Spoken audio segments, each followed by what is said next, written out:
주파수로 귀신과 대화한다는 것이 신호비면서 동시에 메인 소재인 영화가 있습니다. 그런데 어느 순간 메인 소재가 사라져버렸죠.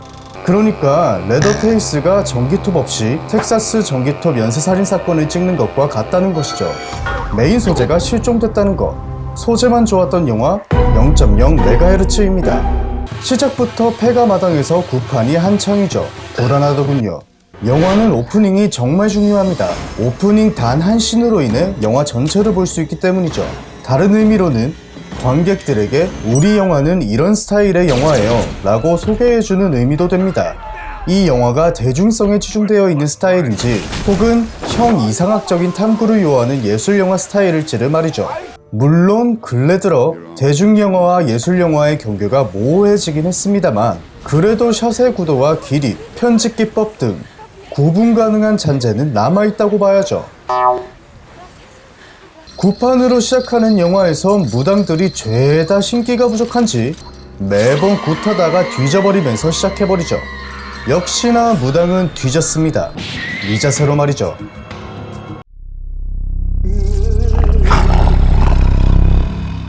초자연 미스터리를 분석하는 대학 동아리에 감정이 없어 보이는 소희, 공포소설을 쓰는 공대생 상엽, 이렇게 신입으로 들어오게 됩니다. 신입생인 소희와 상엽을 제외하고는 죄다 생활 연기를 넘어선 그 무언가를 연기하고 있죠. 자꾸 속닥속닥이 오버랩되는 건 내 기분 탓인가? 동아리에서 다음 방문지인 우아리 흉가에 대한 브리핑을 시작하는데 동아리 학회장이 어디 경찰청 정보보안과 과장님 아들이신지 경찰이 알고 있을 법한 흉가의 정보를 세세하게 다 알고 있습니다. 심지어 노모자이크 무당 시체 사진까지? 대학생이 아닌 겁니까? 동아리 선배들은 친절하게도 신입생들과 관객들을 위해 0.0MHz가 무엇인지 설명해주죠. 인간에게서 영혼이 빠져나가 귀신을 만나게 된 주파수가 바로 0.0MHz. 그렇다네요. 여하튼 이들은 부푼 기대를 안고 우아리 흉가로 향합니다. 흉가로 가는 도중에 소희는 인간이 아닌 것들을 보게 되는데 소희의 엄마 그리고 할머니까지 무당이죠. 그래서 그 피를 물려받았다고 알고 넘어갑시다. 폐가에 도착한 이들은 각자 흩어져 폐가를 살펴보게 되죠. 그리고 윤정은 부엌에 있는 가마솥을 발견하고는 이런 대사를 칩니다. 설마 안에 뼈다귀 있고 뭐 그런 것 아니겠지? 영화라는 매체는 소설, 연극과는 다르게 영상으로 감정을 전달할 수 있습니다. 영화에 웬만해선 독백이 없는 이유도 그 때문이죠. 독백이란 상대 배우가 없이 혼잣말 하는 것, 즉 혼자 있을 때 자신의 생각을 대사로 표현하는 것입니다. 독백을 써서는 절대 안 돼가 아니라 독백을 통해 감정을 전달하려는 방식의 문제인 겁니다. 연극적인 영화 스타일이 아닌 이상 독백을 사용할 이유가 전혀 없음에도 굳이 두려운 감정을 쉽게 대사로 표현하려 든다는 것이죠. 원작이 웹툰이라서 그런가? 근데 이 감독의 특이점은 이런 몇몇 장면 빼고는 영상으로 다 표현하려 한다는 것이죠. 후에 귀신을 보고 소름 돋아서 닭살이 돋는 몸을 익스트림 클로즈업 숏으로 표현한 것을 보면 말이죠. 알면서 하는 거야 이건. 익스트림 클로즈업 숏이란 피사체의 일부분을 확대하여 관객의 시선을 집중시키고 대상의 상세한 정보를 알리는 효과를 가지고 있죠. 그리고 폐가를 탐색하는 과정에서 음악은 왜 CSI에 나올 법한 BGM을 썼는지 도통 알 길이 없죠. 사운드 비는 거 못 보는 유튜버들이신지 뭔 상황만 닥치면 음악 깔기 바쁩니다. 음악 삽입을 안 하는 것이 오히려 긴장감 유지에 도움이 됩니다. 샷에 어울리지 않는 음악은 되려 긴장감을 하락시켜버리죠. 소희는 반쯤 넋이 나간 상태로 이야기하죠. 여기 좀 이상해요. 아까 숲속에서. 그런데 이때 한석이 말을 가로막고 여기 이상해서 온 건 맞고요. 근데 왜? 갑자기 깐죽대기 시작합니다.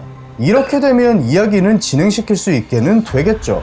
하지만 폐가의 전혀까지 붙잡아두려는 억지라고밖에 표현할 길이 없습니다.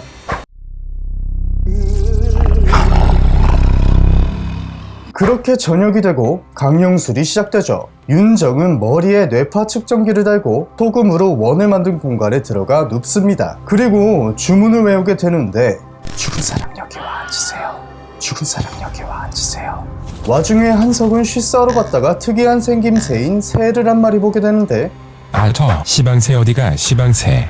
언어 유희왕 납치였습니다. 아니 공포 영화에서 웃기려고 노력 좀 하지 말라고. 웃기려고 드럽게 노력하는데 심지어 웃기지도 않아. 윤정 몸에 귀신이 들어왔고 윤정은 끌려갔죠. 간신히 윤정을 구해 폐가를 도망친 이들. 윤정은 병원에 머물고 나머지는 모텔에서 지내면서 경과를 지켜보기로 합니다. 그런 와중에 한석은 코마 상태인 윤정을 찾아와 의식도 없는 애한테 사랑 고백을 하더니 이윽고 성폭력까지 행사하려 들죠. 어차피 죽을 놈이지만 감정이 일회성입니다. 감정선이라는 게 존재하질 않죠. 배신감에 한때 사랑했던 여자를 저렇게 대할 수 있나 의문이 듭니다. 얘는 그냥 그 순간이 막 행복하고 막 그 순간이 무섭고 막 두렵고 그런가 봐. 그렇게 한석은 긴 머리카락에 몸이 감겨 모텔 수영장에서 시체로 발견되어 버리기에 이릅니다. 태수도 귀신에 올려 밤중에 차를 타고 나가선 죽어버렸죠. 공포는 판타지라고 느껴지는 순간 끝이라고 생각합니다. 현실성의 바탕에서 나오는 두려움이 가장 중요하다 생각하거든요. 각설하고 이들이 살아남을 수 있는 방법은 단 하나. 다시 폐가로 돌아가서 똑같이 세팅해놓고 강령수를 시도해야 한다는 것.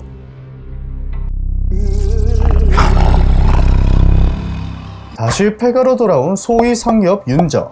이들은 강령수를 시작하고 소희는 무당이었던 할머니가 빙의해서 귀신을 내쫓는 의식을 시작합니다. 어디서 한 번쯤은 봤을 법한 익숙한 엑소시즘 장면이 연출되죠.